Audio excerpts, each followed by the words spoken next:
What's good, guys? It's your boy BmanDaKilla. Before you watch the video, do me a favor, make sure you subscribe to the channel. Really appreciate that. I'm on the road to 1K and beyond. Also, hit that thumbs up to the video. Really appreciate that. Keeps me motivated to make videos, and also share the video around as well. I like getting this stuff out there to you guys. If you got anyone else that's interested in my content, we really appreciate that. With that being said, hope you guys enjoy the video.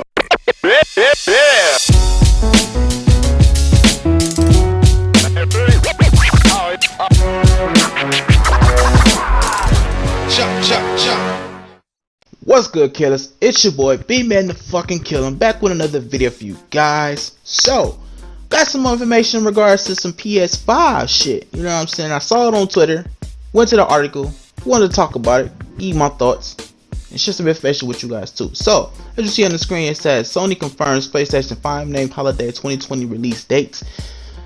So, we probably gonna get this console probably sometime next year, or probably 2021. But let's go and hop into the article and everything. If you want to check out the original article, it will be in the description down below if you want to check it out yourself. But you know I spit that real shit, so let's go and hop into it. So it says Sony has confirmed that its next generation console will be called the PlayStation 5. Not surprised, duh. What the fuck that's gonna change into? And it will be out next year, launching in the time for holiday 2020. So I'm believing probably, if it's holiday 2020, probably around Christmas. Like Christmas, and around that, probably like November, December-ish, or January-ish, or something like that, probably around that time frame. The company also announced several changes that will be making to the controller on the PS5. That is actually interesting. I wonder how the PS5 controller is going to look. The PS4 controller is cool, but it's time to do some changes to it. Do a little update, a little upgrade to it. Chief among them is replacing the current rumble technology that Sony has been using since the original PlayStation for new haptic feedback technology that promises it will offer a broader range of feedback.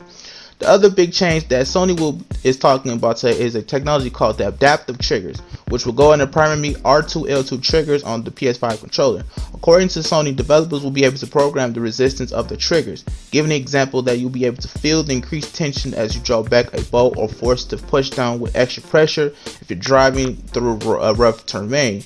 So basically it's saying they're trying to make the controller feel more lively in your hands, in a sense. So like, you know how like you get hit, you feel the rumble and stuff like that, they're trying to make it more lively in your hands. So even though we're not using like those not Joy-Cons, but kind of those little wire things, and they be doing the shit like the Wii controller, they're trying to at least add some realism as you're playing the game with certain things. So let's say, for example, if you're doing let's say you're playing Zero Dawn, you know how Aloy pulls the bow back, kind of like showing that feeling like as you're pulling it back with the string, and you kind of feel like that tension in your controller, like, oh, the shot counts and stuff like that. I kind of see what they're going to get with that. That's kind of cool. Let's see, it says the Microsoft patient from earlier this year, which is a similar trigger system for a future Xbox controller. It is unclear if Microsoft is planning to incorporate it to the next gen project Scarlet hardware.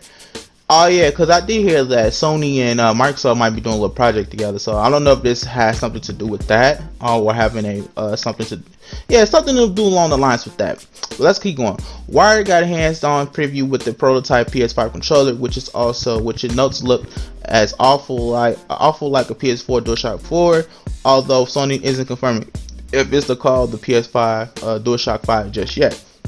Wire also confirmed that the PS5 controller will finally be making the jump to USB-C, as well as other refinements with a larger battery and improved speakers. Thank you, because PS4 controllers die so fucking quick.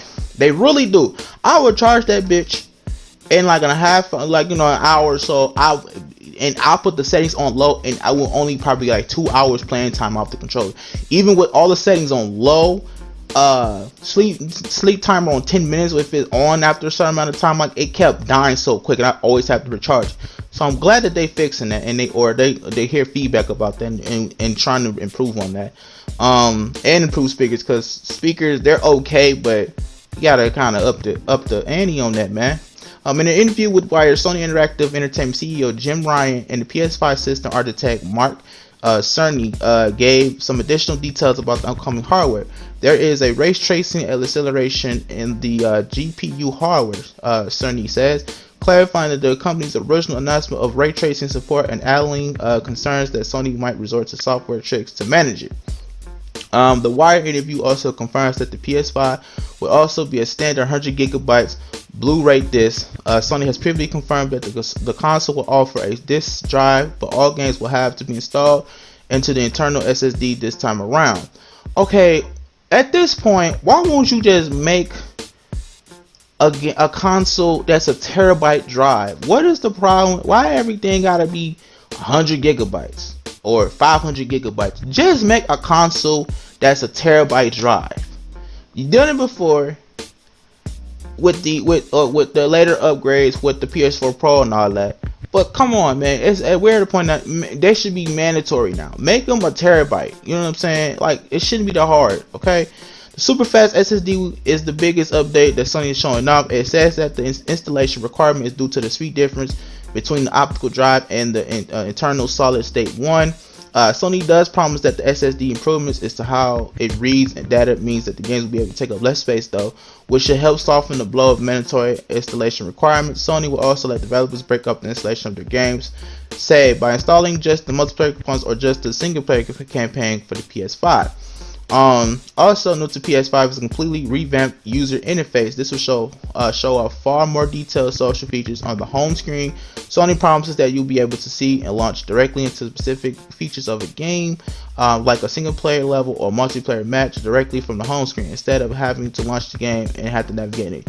Ooh, so they're trying to make the game more accessible to you, depending on what you plan. So okay, I see. Okay, PlayStation, you trying to up the ante. You trying to be bigger, nigga. Okay.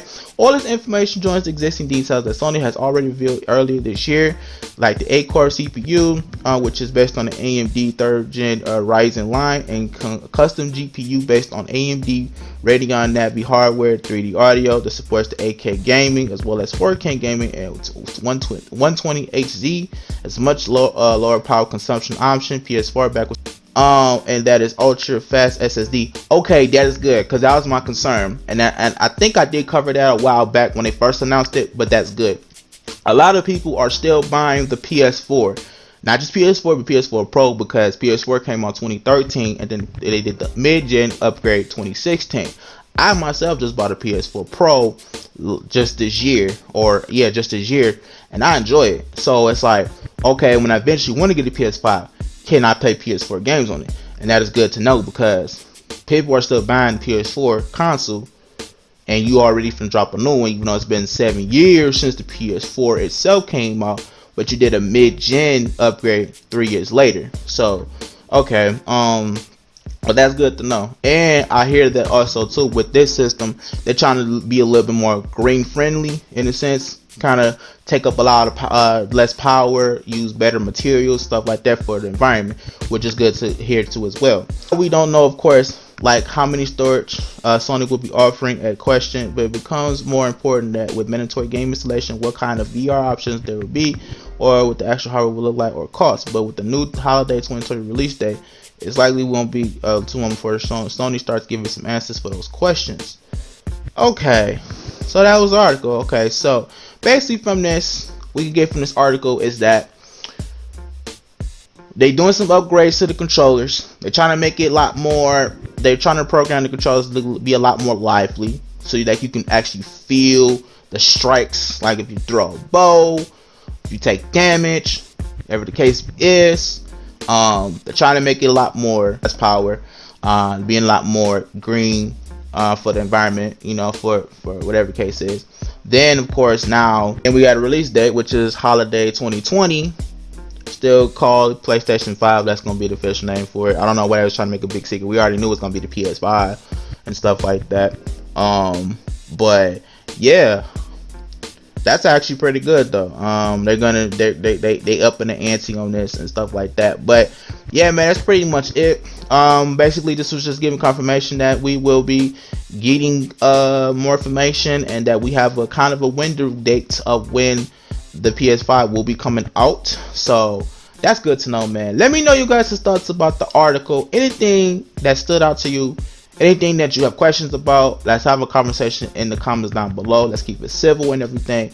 I just wanted to bring this to you guys because I have covered a little bit of the PS5 in the past, and I am pretty interested because remember they was not in the E3 this year, so it was just Xbox and pretty much Nintendo. So if this is what they've been cooking up since they didn't make they entry for last year's E3, man, PlayStation might be on some shit next gen. But then again, I'm hearing some shit about Xbox too, because they done bought some studios up recently too.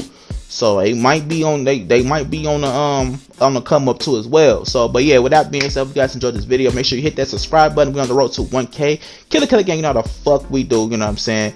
Hit that notification bell when I post, all that other bullshit. Follow my social media down below, and I'll see you guys in the next video. Killer out. Yeah, we know you used to put in work, that's so. Nigga, and we seen your paperwork, you told. All these niggas either sniffing glass or they living off the past, while I'm blowing money fast with my bros. Lately I've been seeing niggas sell they soul. How you catch a case and bail out on parole?